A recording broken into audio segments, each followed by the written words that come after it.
네, 안녕하십니까. 이번 시간에 발표를 맡은 한국산업은행 PF1실 고석배 실장입니다.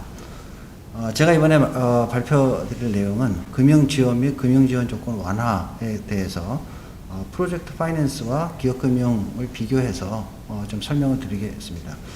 왜 PF 방식에 대해서 이렇게 설명을 드리느냐 하면은 대개의 그 해외 진출이나 해외 투자하는 그러한 사업을 봤을 때 기업금융으로 할 경우에는 상당한 위험을 한 기업이 이제 부담을 하게 돼서 그런 것을 좀 완화할 수 있는 방안이 어떤 거냐 고민을 하다 보면은 대개 이제 PF 방식으로 투자도 많이 하고 지원도 많이 하기 때문에 프로젝트 파이낸스 방식으로 한번 하는 거에 대해서 한번 사업에 대한 내용이나 아니면은 그 개념에 대해서 좀 설명을 드리고 요거를 이제 저보다는 훨씬 더 이제 농업 분야에 대해서 전문가시니까 이걸 금융하고 어떻게 접목시킬지는 같이 한번 협의를 해 나가는 거로 그렇게 보시면 될 것 같습니다.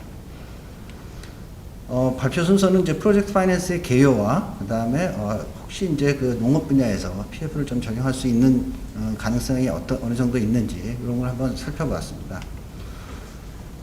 프로젝트 파이낸스 개요는 사실 한국에는 1995년도에 신공항 하이웨이 그 인천공항 고속도로 그걸 하면서 처음으로 이제 우리나라에는 소개가 됐는데 사실 중세 영국에서는 1300년부터 영국 왕실이나 이런 데서 자원 개발 아니면은 도로, 성곽, 다리 이런 거 할 때 PF 방식으로 이미 적용을 해왔기 때문에 전혀 생소한 그런 금융기법은 아니고 다만 우리나라에 소개된 게 이제 좀 늦게 소개돼가지고 좀 생소하지만 여러분들도 아마 신문이나 언론에서 많이 보신 게 이제 부동산 PF를 많이 들으셨을 겁니다. 근데 부동산 PF는 PF의 개념은 맞지만 기간이 좀 짧게 형성되고 우리 이제 이쪽에 그 인프라나 그 자원개발 쪽은 보통 그 대출 기간이 한 20년에서 30년 이상 이렇게 되기 때문에 조금 그런 차이는 있지만 아무튼 그런 개념으로 이런 그 PF가 어떤 개념인지 한번 내용을 한번 살펴보시면 이해가 좀 빠르실 겁니다. 일단 말에서 한번 설명을 해봤습니다. 그래서 프로젝트 파이낸스는 사실 사업하고 금융인데 이 얘기는 뭐냐면은 사업의 내용을 보고 금융을 지원해 주겠다라는 그런 얘기입니다. 요거를 좀 더 도식화시키면은 위에 게 이제 일반적으로 많이들 알고 있는 그 기업금융 방식이고 밑에 게 이제 PF 방식입니다. 그래서 예를 들어서 이제 삼성전자라는 그 회사가 있는데 여기가 기존에 반도체 사업과 이제 휴대폰 사업을 이미 영위하고 있었습니다. 영위하고 있었는데 이제 예를 들어서 그냥 새로운 사업 분야로 해서 TV 사업을 더 하고 싶은데 그걸 삼성전자가 직접 자기가 하면서 그런 필요한 자금을 삼성전자가 직접 은행에 가서 차입을 한다라고 하면은 그건 기업금융인 거죠.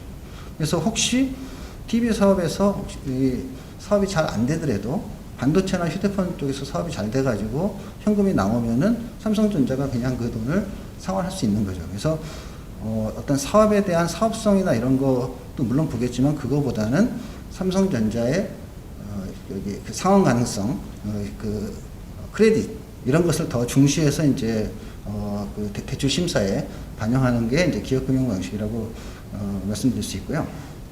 이에 반해서 이제 PF 방식은 삼성전자가 기존에 반도체 사업이나 휴대폰 사업을 다 하고 있지만 추가로 이제 TV 사업을 할 때 삼성전자가 직접 하는 게 아니라 삼성전자가 삼성후자라는 가칭 삼성후자라는 별도의 회사를 만들어서 이 삼성후자는 TV 사업뿐만 이제 하는 거죠. 다른 거는 안 하고. 그래서 TV 사업에서 나오는 현금 흐름을 가지고 그런 걸 담보로 해서 금융기관에 이제 신청을 하는 거죠. 이 TV 사업에서 나오는 30년 동안의 현금이 이렇게 나오는데 이걸 보고 여기서 나오는 그 현금 흐름 가지고 대출 원리금을 상환할 테니까 대출을 해달라라고 하면 금융기관들은 삼성후자가 그 영위하는 TV 사업의 그 사업성이나 아니면 그 기타 현금 흐름 같은 것을 판단하고 심사하고 해서 대출 여부를 결정하는 것이죠. 근데 여기서 이 표에서도 보시겠지만 여기서는 삼성전자에서 나오는 현금 흐름, 반도체나 휴대폰 사업에서 나오는 현금 흐름이나 이런 것은 삼성전자에 국한되고 TV 사업에서 나오는 거는 결코 삼성전자에 영향을 미치지 않고 삼성 후자에만 이제 영향을 미치는 거죠.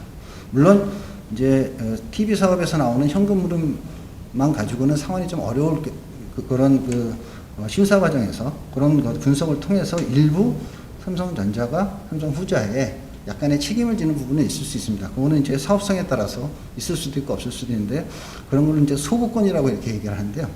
그거는 뒤에 좀 더 자세하게 설명을 드리겠습니다. 그래서 결국은 그 기업금융은 삼성전자의 크레딧을 보고 그 대출 여부를 판단하는 것이고 PF는 삼성 후자가 갖고 있는 미래의 현금 흐름의 가치를 보고 그 금융기관이 대출 여부를 판단한다 이렇게 보시면 되겠습니다. 그래서 이런 거를 좀 말로 설명을 드리면은 그 특정 프로젝트로부터 그러니까 TV 사업으로부터 발생할 미래의 현금 흐름을 대출원리금의 주요 상환 지원으로 하고 유무형의 프로젝트 자산만을 융자의 담보로 하여 별도로 설립한 특수목적회사 아까 좀 전에 예에서는 삼성 후자가 되겠죠. 특수목적회사에 자금을 공급하는 금융 방식인데 여기서 첫 번째하고 세 번째 거는 좀 전에 설명을 드렸는데 유무형의 프로젝트 자산을 융자의 담보로 한다라는 게 조금 생소하실 겁니다. 그래서 뭐 예를 들면 아까 삼성 후자가 TV 사업 부분을 영위한다라고 하면은 TV 사업에서 나오는 현금 흐름을 저희가 담보로 하기 때문에 현금 흐름을 창출할 수 있는 유무형의 자산이 있습니다. 예를 들어서 TV를 만드는 공장, 뭐 반도체를 만드는 공장은 필요 없지만 TV를 만드는 공장에서 공장하고 또 판매 조직이나 이런 것은 담보로 제공을 받아야지만 혹시 사업주나 이런 게 바뀌더라도 그 프로젝트 자산에서 계속 TV 사업 부분을 영위해가지고 현금 흐름을 창출할 수 있기 때문에 그래서 이게 일반적인 담보 처분이나 이런 걸 통해서 채권 회수를 하기 위한 담보가 아니라 현금 흐름을 발생시키는 것을 유지하기 위해서 담보를 취득해서 사업주가 함부로 처분해가지고 이 현금 흐름을 망가뜨리지 않게 그렇게 하기 위해서 프로젝트 자산에 대한 담보를 이렇게 취득한다라는 그렇게 이해하시면 되겠습니다. 그 다음에 이제 PF의 특징을 좀 말씀드리면, 독립된 프로젝트 회사 설립은 좀 전에 말씀을 드렸고요. 소구권 제한이라는 게 아까 예에서 그 삼성전자가 삼성후자라는 별도의 프로젝트 회사의 일부 책임을 좀 진다라고 하는 걸 저희가 소구권이라고 말씀드렸는데, 현금 흐름이 안정적으로 나온다라고 하면은 소구권이 필요 없을 수 있습니다. 근데 현금 흐름이 조금 불안하다, 아니면은 변동 가능성이 좀 크다라고 했을 때는 일정 부분 범위 내에서, 그러니까 그 스폰서 회사가 이 프로젝트 회사에 일정 부분 책임을 지는 걸 소구권이라고 하는데요. 사업성이 아주 좋으면은 넌 리코스라고 그러고, 일부, 예를 들어서 30년 동안 100억 범위 내에서 자금을 보충을 해라 라고 이렇게 저에게 요청을 하면은 그런 건 리미티드 리코스라고 해서 일부 이제 소구권이 좀 있을 수 있습니다. 그 다음엔 미래의 예상 현금 흐름의 변동성을 최소화하기 위해서 프로젝트 이해관계자가 이제 상당히 많은데, 그건 뒤에 도식화된 그림을 좀 보여드릴 텐데요. 그런 그 이해관계자들 간의 적절한 위험을 분산합니다. 그렇기 때문에 이 위험을 분산하는 그런 사업 구조나 금융 구조를 만들어야 되기 때문에 이 구조가 상당히 복잡합니다. 그 구조도를 이따 보여드리면 아시겠지만 그 이외에 굉장히 복잡한 그 계약 내용이 첨부가 되기 때문에 사업 내용이 굉장히 복잡하고, 또 이러한 그 사업 구조나 금융 구조가 복잡한 하기 때문에 전문 용역 기관의 도움을 많이 받습니다. 예를 들어서 변호사의 계약서 작성을 위해서 변호사들의 그 도움을 받고, 재무 모델을 만들기 위해서 회계사, 사업성 검토하기 위한 사업성 검토법인, 기타 보험 이런 데 도움을 많이 받아서 그러한 그 부대 비용이 많이 발생을 하지만, 이러한 그 스트럭처링이나 아니면 여러 전문가들의 도움을 받기 때문에 상대적으로 낮은 금리로 좀 조달할 수 있는 그런 그 여지도 있고요. 또 이런 전문가들의 그 정확한 실사를 통해서 금융이 이루어지기 때문에 부도나 파산이나 이런 그 재무적 공급 비용 발생 가능성이 상당히 적습니다. 그래서 지금 우리나라에서도 한 5년 정도 PF를 했지만 실질적으로 파산해 간 그 사업은 하나, 두 개 정도 있을 정도인 것으로 이렇게 보여지니까요. 그런 면이 이제 이런 면이 대규모로 해외 진출을 하거나 우리나라에서도 대규모로 하는 그런 사업을 할 때 위험을 각각 이해관계자 아니면 그 적절히 위험을 관리할 수 있는 그런 사람들한테 분산시켜 줄 수 있는 그런 장점이 있기 때문에 PF 방식이 좀 선호되고 있고요. 사실 우리 이제 산업은행에서 뭐 세계 각국에 이제 지점이나 현지법인이 있는데 저희 호주에 이제 저희가 주재원을 이제 파견해가지고 마케팅을 좀 했었는데요. 그쪽에서 호주 시장에서 나오는 융자 상담권의 거의 90% 이상이 PF 방식이다. 기업금융 방식은 거의 없다. 그래서 PF 전문가를 좀 이쪽 호주로 좀 보내달라고 할 정도로 해외에서는 오히려 PF 방식의 그 금융 지원이 훨씬 더 일반화되어 있는 거로 그렇게 이해하시면 될 것 같습니다. 이거는 이제 PF하고 기업금융과의 비교 표를 그냥 간단하게 정리한 건데 이건 참고하시면 될 것 같습니다. 그다음에 이제 PF라는 거는 이제 미래의 그 현금 흐름을 담보로 해서 이제 하는 거기 때문에 저희가 생각하기에 이런 PF로 그 금융 가능성을 높이기 위한 성립 요건이 몇 가지 있다고 보는데 저희는 한 4가지 정도로 생각하고 있습니다. 그 중에 첫 번째가 이제 현금 흐름의 독립성입니다. 현금 흐름의 독립성은 미래의 현금 흐름을 담보로 하기 때문에 이 현금 흐름이 우리가 관리할 수 있는 독립적으로 이렇게 우리가 관리할 수 있어야 됩니다. 그래서 이 현금이 다른 현금으로 하면 이렇게 섞여 들어가고 하면 안 되기 때문에 그래서 아까도 말씀드렸듯이 경제적, 법률적, 독립된 특수목적 회사인 프로젝트 회사를 설립해서 이 회사로 현금 흐름을 다 집중시키는 거죠. 그래서 그런 그 회사를 설립해서 하는 그런 거로 해서 현금 흐름의 독립성을 확보를 하고 그 다음에 이제 현금 흐름의 잘 들리십니까? 그 다음에 이제 현금 흐름의 고정성입니다. 당연히 미래의 현금 흐름이 대출 원리금의 상환 지원이기 때문에 금융기관에서는 미래의 현금 흐름을 이 채권에 대한 담보로도 인식을 할 수 있거든요. 근데 담보의 가치가 바뀌거나 담보의 효력이 없어지거나 하면 안 되겠죠. 그래서 이 미래의 현금 흐름을 고정화시키는, 그래서 이 예측 가능한 그 금액으로 우리가 환산할 수 있게 이제 그렇게 만드는 게 이제 이 PF에서의 어떤 핵심인데, 이 PF에서는 이 미래의 현금 흐름의 변동성을 야기하는, 변동성이 있는 것을 이제 금융기관으로서는 위험이라고, 리스크라고 이제 판단을 하고 그 변동성을 최소화하기 위해서 사업 구조를 만들고 있습니다. 뭐 예를 들면은 미래의 현금 흐름에 크게 보면은 이제 수입하고 이제 비용이 있는데, 비용 같은 경우에는 사업마다 다르겠지만 하여튼 크게 건설비, 운영비라고 이제 가정을 했을 때, 건설비는 유력한 그 건설사들하고 그 확정된 금액으로 건설 완료를 해라라는 그 확정된 그 건설 도급 계약을 체결하면 되고, 운영사하고는 또 확정된 금액으로 운영비를 지급하는 그 운영 계약을 맺으면 되니까 비용의 고정화는 상대적으로 좀 쉽습니다. 왜냐하면 계약 상대자들이 있기 때문에. 이제 수입의 고정화는 상당히 어려운 면이 있죠. 예를 들어서 인천공항에 저희가 가려면은 고속도로를 가는데 고속도로 가기 위해서 통행료를 내지 않습니까? 그 통행료가 이제 대출원리금의 상환 지원이 되는데, 차들이 많이 다니면은 당연히 이제 충분하겠죠. 근데 차들이 안 다닐 경우에는 수입이 이제 확 줄어드니까 그러면은 대출원리금 상환 지원이 없어지는 거지 않습니까?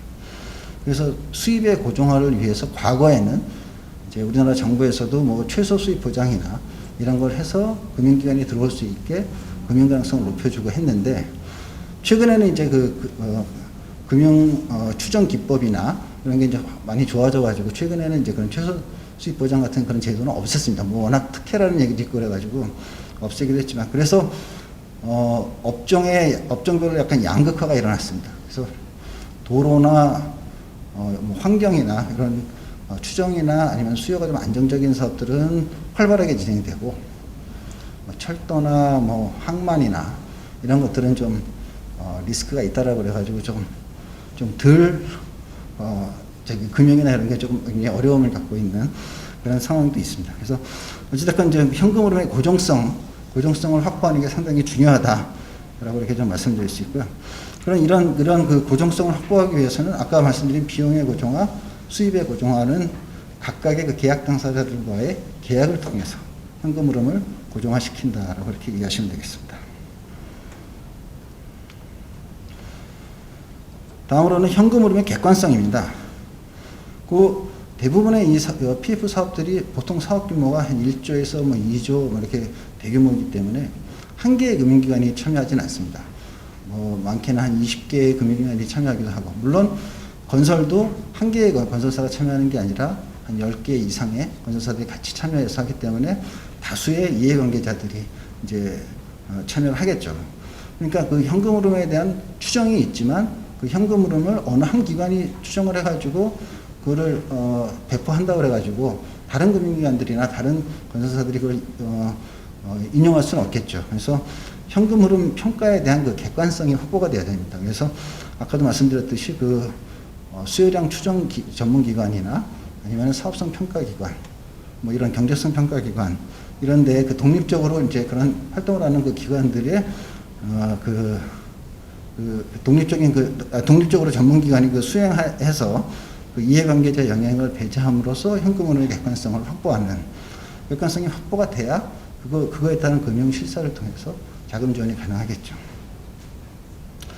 현금 흐름의 객관성은 이제 그렇게 되고, 다음에 이제 현금 흐름의 투명성입니다. 투명성은 뭐냐면은 PF에서 발생하는 미래 현금 흐름이 유일한 대출원리금의 상환 지원이기 때문에 이 현금 흐름을 누군가는 관리를 해야 됩니다. 물론 아까 현금 흐름의 독립성에 따라서 별도의 프로젝트 컴퍼니에서 이제 그 현금 흐름을 관리하지만, 프로젝트 컴퍼니에 있는 현금 흐름을 그 회사에서 직접 관리하는 게 아니라 자금 관리는 다 대주의 대리기관이 그 자금 관리를 하고 있습니다. 그래서 엄격한 자금 관리를 통해서 자금의 유출이나 그 수입이나 유출 철저히 관리해서 대출원리금 상환이 안정적으로 이루어질 수 있도록 그렇게 관리를 하고 있습니다. 이 네 가지가 확보가 돼야지만 PF가 가능하다라고 그렇게 이해를 하시면 되겠습니다. 요거는 이제 참고적으로 그 독립된 전문 용역기관의 이해인데요. 뭐 테크니컬, 리걸 뭐 이렇게 나오는데, 이게 건설 운영의 그 적정성, 건설비 운영 비용의 적정성 이런 거 검토하는 데고, 그다음에 수요량, 뭐 사용량, 통행량 뭐 여러 가지가 되겠죠. 이 수요량 추정의 적정성. 그다음에 이제 각종 계약서에 대한 검토가 있기 때문에 법무법인이 꼭 참여를 하게 되고, 사업의 경제성 평가를 위해서 사업성 평가기관이 같이 들어가고 있습니다. 뭐 회계법인을 포함한 사업성 평가기관이 나오고, 그다음에 이제 기타 뭐 자연재해나 이런 거 관련돼서 보험, 그다음에 채권 평가기관 이렇게 다 들어오게 되겠죠. 이런 사람들이 들어와서 객관적으로 검토를 하기 때문에 아까도 말씀드렸듯이 그 재무적 공경 비용, 파산이나 이런 부분이 상당히 거의 없다라고 이렇게 이해하시면 되겠습니다.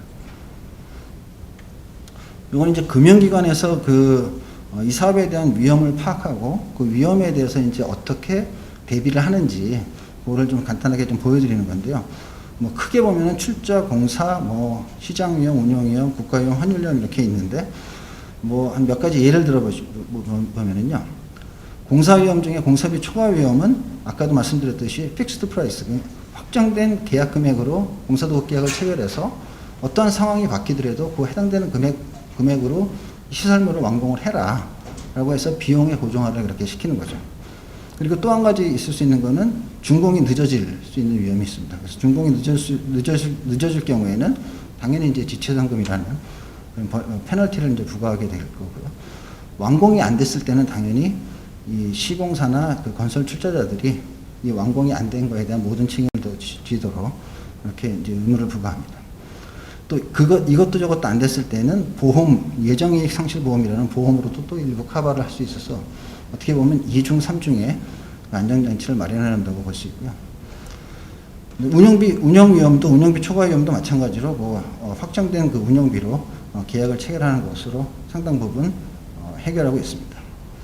그 다음에 이제 그 해외 진출이나 이런 거 했을 때는 당연히 국가 위험이라는 게 있을 수 있습니다. 그래서 해당국에 관련 법령이나 투자 환경 등이 가능한지 이런 걸 검토를 하게 되고, 또 약간 불안한 그 국가에 대해서는 정치적 위험 보험이라는 PRI 보험도 가입을 합니다. 그래서 금융기관들은 대개 투자 적격 그 국가 신용 등급을 국제 신용 평가 기관인 S&P 기준으로 대개는 트리플 B 플러스 정도 이상의 국가는 좀 선호해서 이렇게 투자를 하고 있고요. 그 미만의 그 신용등급을 가진 국가들도 별도의 신용보강 장치, 뭐 예를 들어서 K시어나 캡심이나 이런 데에 어떤 보증이나 이런 게 있다라고 하면은 참여가 가능한 거로 그렇게 이해하시면 되겠습니다. 또 한 가지는 이제 환율 위험입니다. 이게 사실은 어떻게 보면 금융이 들어갈 수 있는 가장 큰 제약 조건인데요. 예를 들면 수입 통화하고 그다음에 비용 통화가 다를 경우죠.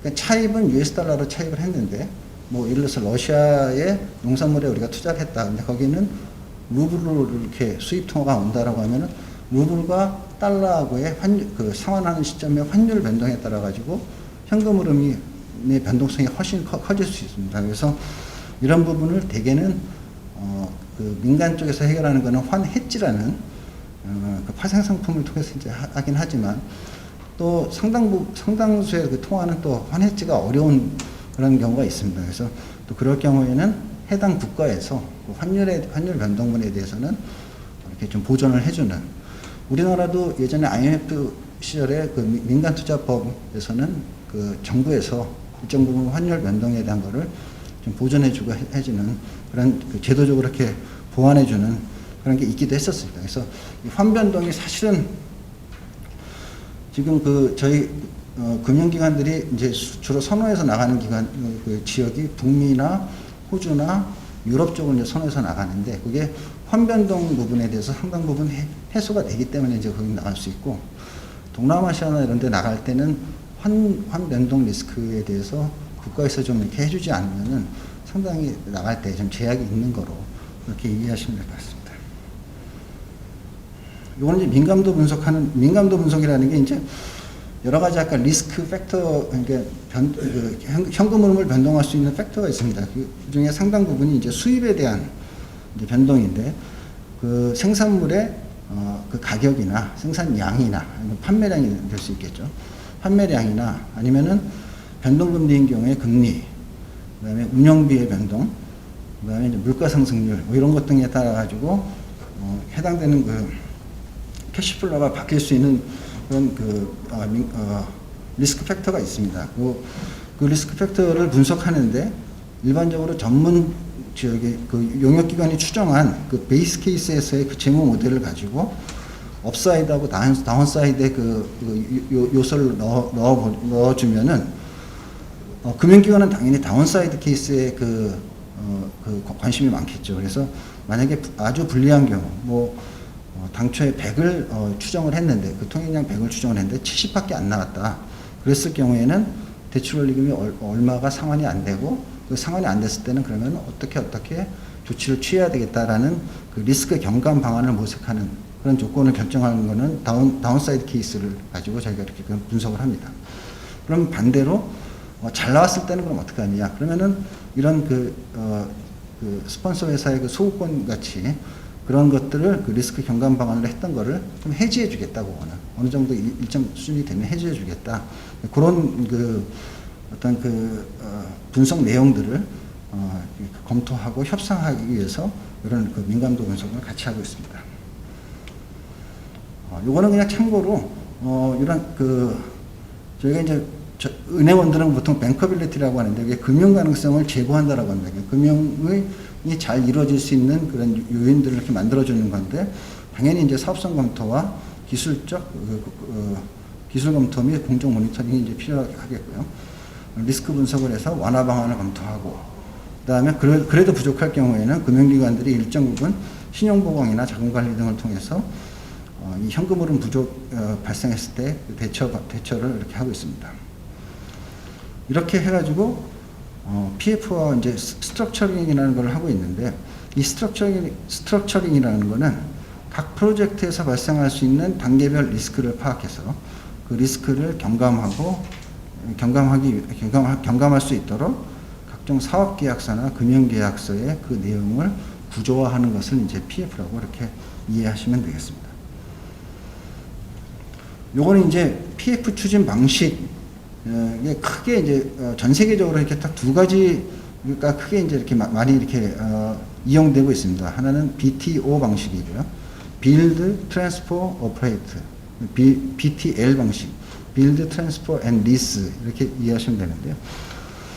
BTO 방식은 아까도 말씀드렸지만 뭐 인천공항을 가는 통행료, 통행료가 대출 원리금의 상환 재원이 되는 게 BTO 방식이고요. BTL은 그런 것도 있을 수 있지만 대부분은 정부의 정부가 주는 시설임대료 같은 정부 지급금으로 대출 원리금을 상환하는 거죠. 그래서 BTO 같은 경우에는 수요의 변동성이 있기 때문에 프로젝트에 대한 리스크가 좀 높다고 보고 높기 때문에 당연히 요구 수익률도 높겠죠. 근데 BTL은 정부가 지급하는 정부 지급금으로 상환하기 때문에 프로젝트에 대한 리스크가 상대적으로 낮고 마찬가지로 그 요구 수익률도 그럼 낮아지겠죠. 그래서 되게 추진하는 방식은 BTO와 BTL 두 개의 그 방식이 많이 추진됩니다. 그래서 우리나라는 지금 현재 BTL로 좀 하다가 최근에 이제 BTO로 이제 많이 하고 있고요.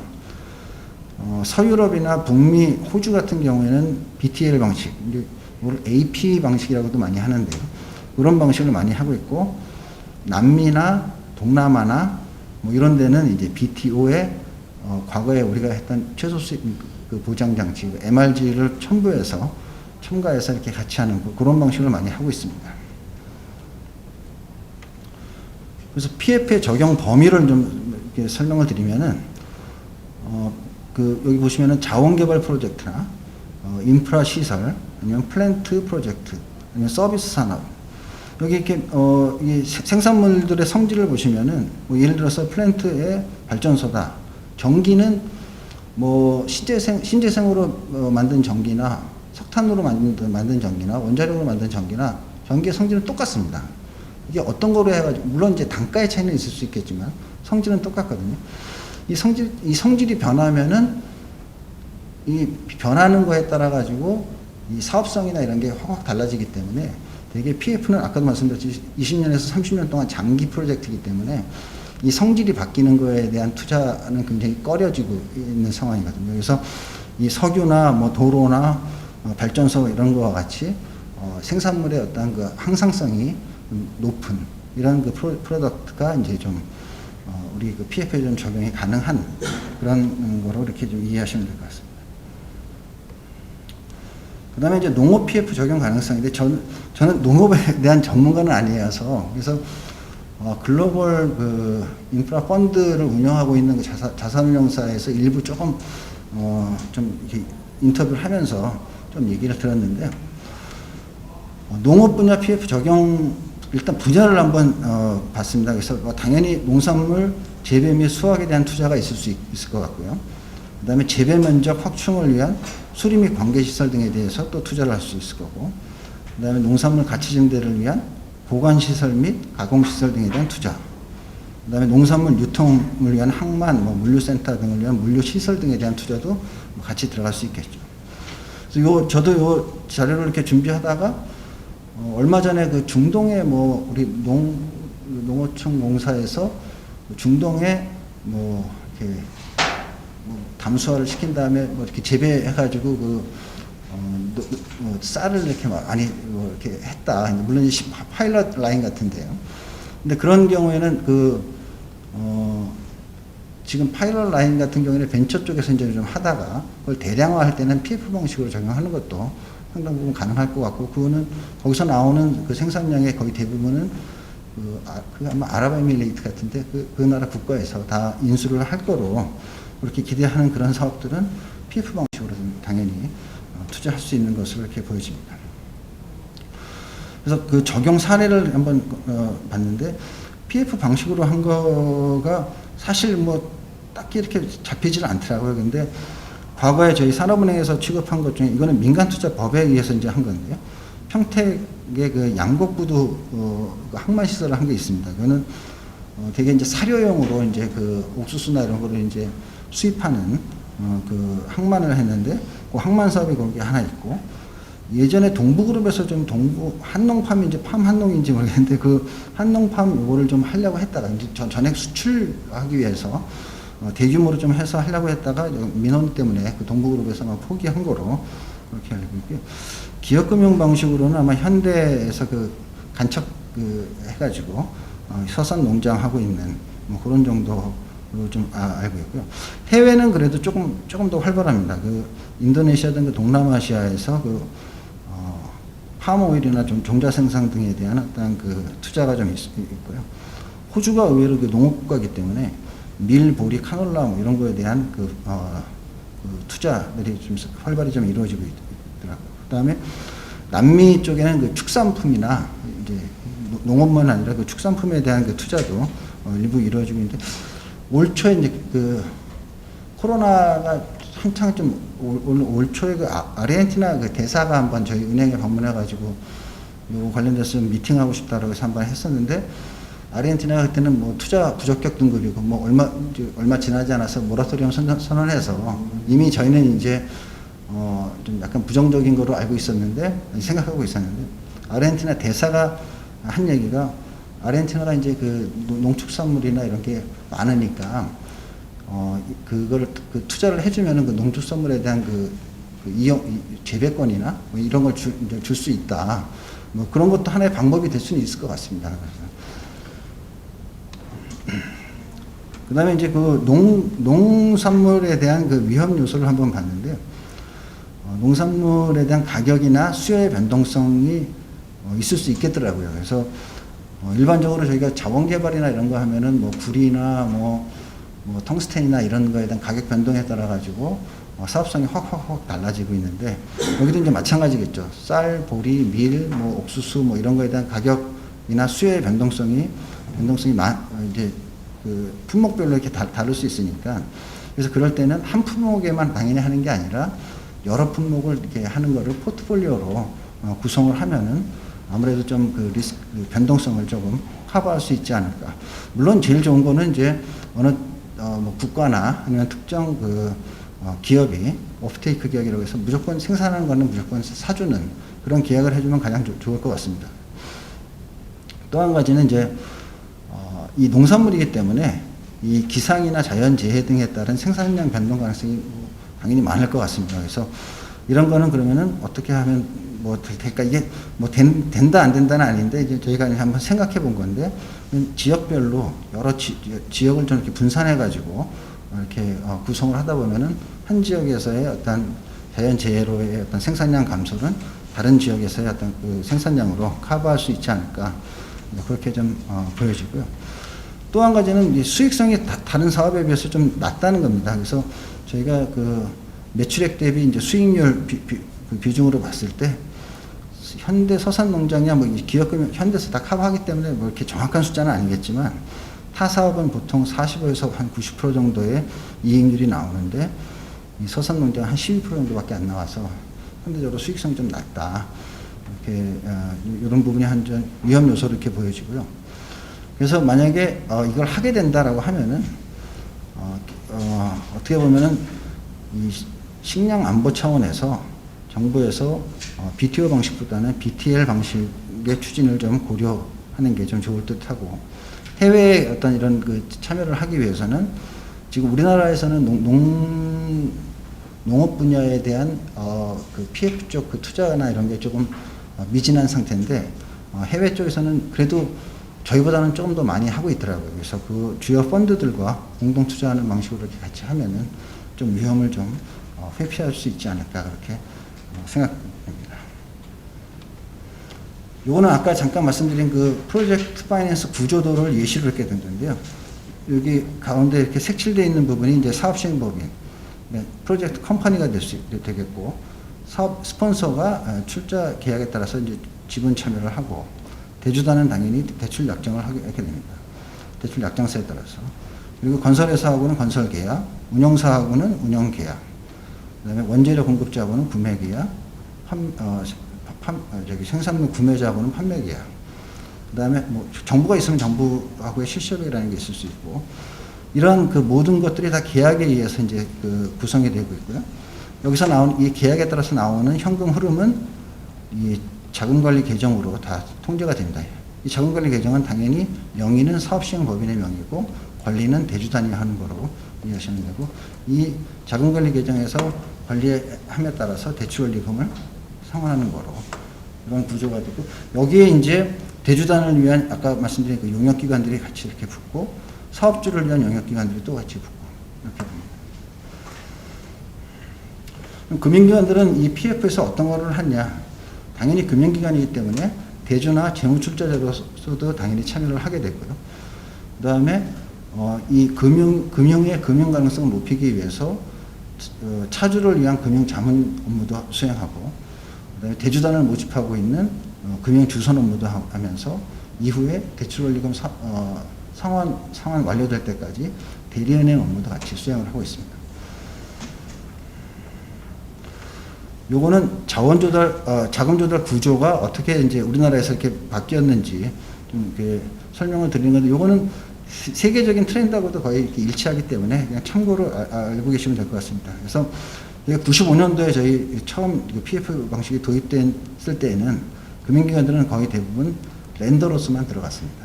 렌더로서만 들어가다가 2000년대 중반 정도부터는 선순위, 후순위 렌더에다가 일부 재무출자자로 투자도 같이 병행하였고, 2014년 이후에는 일부 사업성이 괜찮은 사업들은 렌더로서뿐만 아니라 준공 후에 건설하고 운용출자자들의 지분까지 매입해서 100% 자금을 이렇게 되는 그런 거고, 최근에 이제 일부 한두 개 사업에서는 아예 처음 사업을 금융기관이 아예 주도해서 만들어가지고 처음부터 이 금융기관 주도로 만들고 건설사나 운영사는 시공이나 운영만 담당하게 그렇게 하는 경우도 있는데, 요거는 수요 리스크가 없는 사업에서 많이 이렇게 하고 있습니다.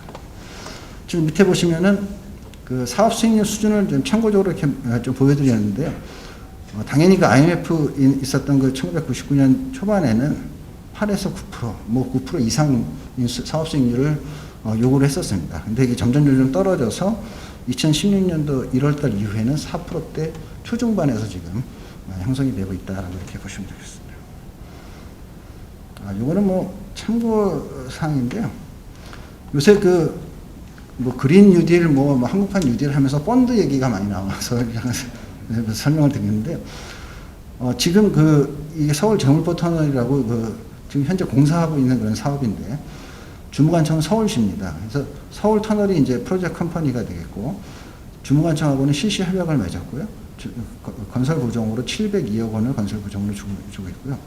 건설 출자자가 478억에 출자를 하고, 그다음에 재무 출자자, 펀드에서 이제 하는데 재무 출자자가 478억에 출자를 합니다. 그래서 이 자본금을 형성하고, 그다음에 후순위 대출 1,587억하고 선순위 대주를 모집해서 3,700억의 선순위 대출 그래서 재원 조달을 완료하고, 나중에 운영 들어갔을 때 건설사 주식을 최대 478억짜리를, 물론 통행량이 확 좋아지면은 이제 그만큼 수익이 좀 괜찮기 때문에 최대 2,333억 원에 매입을 해주는 그런 이제 그 계약을 맺었는데, 이 매입해주는 그 행위를 이 인프라 펀드에서 지금 하고 있고, 이거를 지금 우리나라 정부에서는 지금 여태까지는 3호로 이 수익자들을 통한 3호로 많이 했는데, 이거를 이제 국민들한테 좀 혜택을 주겠다라고 해서 이거를 공모로 하겠다. 그래서 그게 이제 공모 인프라 펀드, 공모 뉴딜 펀드 이제 그렇게 되겠죠. 이 3호하고 공모는 그런 차이가 있다라고 이렇게 보시면 될 것 같고요. 이건 이제 마지막으로 이거 뭐 당연한 건데, 하도 이제 정부에서 민간 PF 사업하면서 공공성 강화하면서 사용료를 낮춰라 그런 얘기가 많이 나와서 이제 좀 설명을 드리는 건데요. 사용료를 낮추기 위해서는 정부가 부담을 많이 하면은 이 위험이 작아져서 사용료를 낮출 수 있습니다. 그래서 BTL 방식으로 하면은 사용료를 안 받을 수도 있거든요. 이 국도에 대해서 여러분들이 통행료 없이 그냥 이렇게 다 다니는 거는 BTL이나 아니면은 100% 재정으로 하기 때문에 하는 거고, 이 민간 사업자한테 100% 그 수요 리스크를 부담시키면은 이 통행료가 높아질 수밖에 없습니다. 그래서 이 통행료를 낮추기를 원하면 정부 부담을 좀 더 높이면은 낮출 수 있다.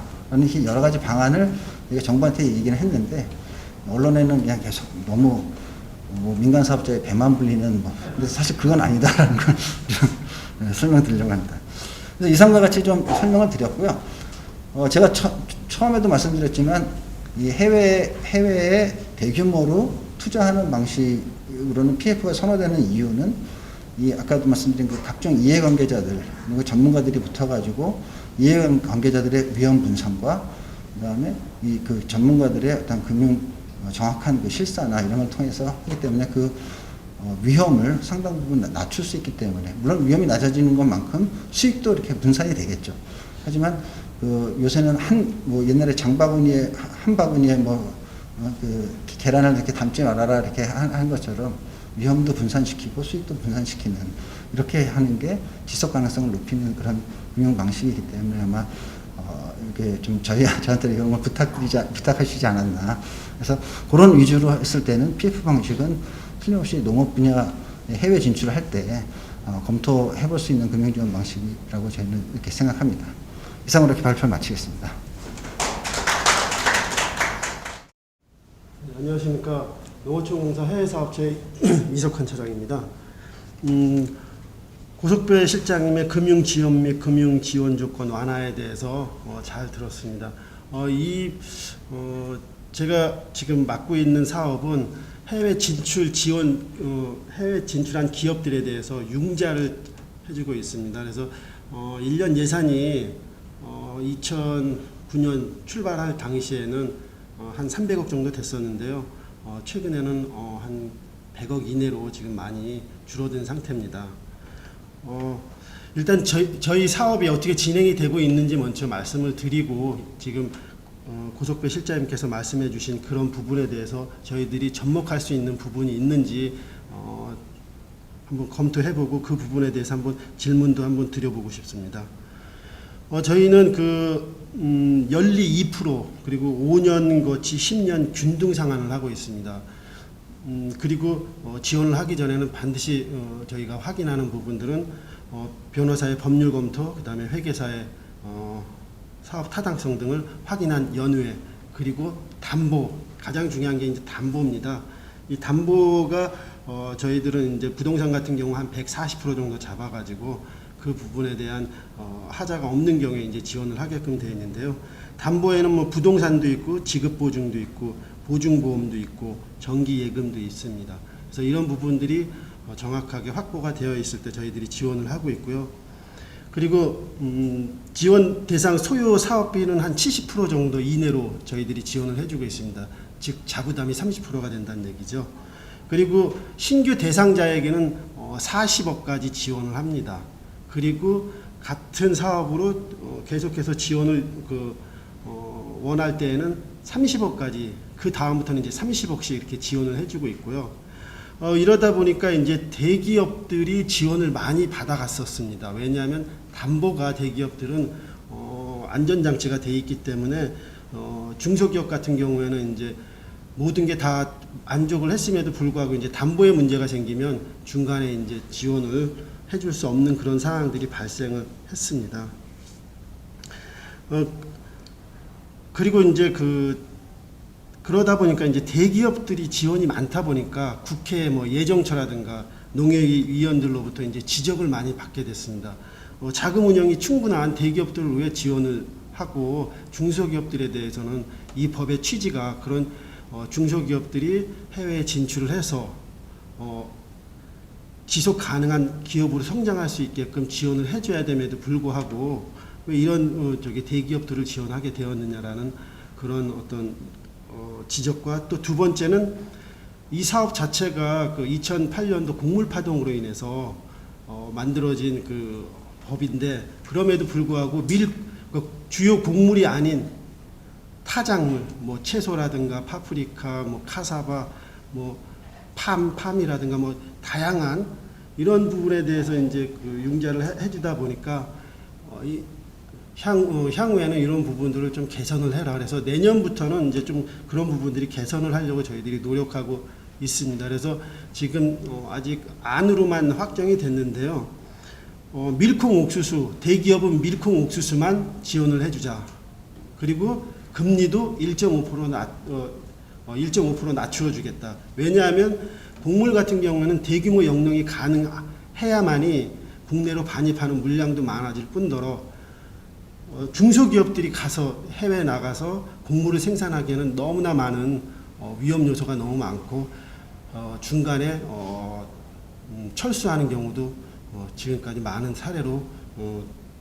사례가 있었습니다. 그래서 밀콩 옥수수에 대해서만큼은 대기업을 지원을 하고 중소기업은 밀콩 옥수수 그리고 기타 작물에 대해서도 지원을 해주는 걸로 지금 잠정적으로 지금 그렇게 계획을 잡고 있고요. 그리고 금액에 대해서는 이제 40억, 30억을 풀려고 합니다.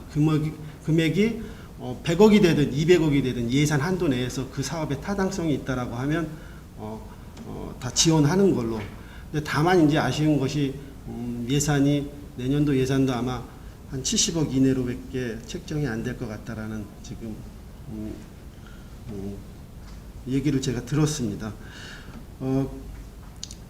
그래서 이런 것들을 다 감안했을 때 지금 고석배 실장님께서 말씀해주신 PF 방식이 지금 현재 이 해외 진출 지원 사업과 관련해서 접목을 할 수 있는 부분들이 있는 것인지 제가 이제 지금 그 발표를 해주신 그 내용을 들으면서 이런 경우가 있습니다. 이제 포스코 인터내셔널이라고 여기가 우크라이나에 이제 곡물 터미널을 인수를 했습니다. 그 곡물 터미널 인수하면서 투자했던 금액이 3,600만 불이거든요. 그러니까 430억 정도 되는 거죠. 이런 부분이 있는 경우에 이제 PF 사업을 통해서 정부가 이제 정부라든가 아니면 우리 공사에서 그게 이제 지원을 한다든가 할 수 있는 방안이 있지 않나. 그렇다라고 하면 이제 그걸 하려면 저희들은 미리 사전에 내년도 예산을 확보하기 위해서 사전 조사를 다 해야 되겠죠. 예를 들면 이제 그 포스코 인터내셔널에서 내년도에 우리가 곡물 터미널을 인수를 하려고 하는데 그거에 대한 예산을 좀 반영 좀 해주십시오라고 전년도에 얘기를 하면 저희는 정부하고 협의를 해서 그런 PF 방식이라든가 이런 부분을 통해서 하는 것도 가능한 것인지 여쭤보고 싶고요. 그리고 대기업뿐만이 아니고 중소기업도 적용할 수 있는 PF 금융 지원 어떤 상품을 개발할 수 있다라고 하면 그런 부분들도 좀 설명을 해주셨으면 좋겠고요. 또 하나는 저희가 그 관련 법 그 해외 농업 산림 자원 개발 협력법에 보면은 투자 회사가 있습니다. 그 투자 회사들이 이런 PF 사업을 통해서 대규모 영농이라든가 아니면 생산 기반이라든가 시설들을 그 사업을 할 수 있는 그런 재원을 확보할 수 있는 방법이 있다라고 하면 이게 PF 이 부분도 거기에 적용이 가능할 것이라고도 좀 제 개인적인 생각이 좀 있거든요. 그래서 이런 부분들에 대해서 추가적으로 좀 설명 좀 해주셨으면 좋겠다는 말씀입니다. 감사합니다.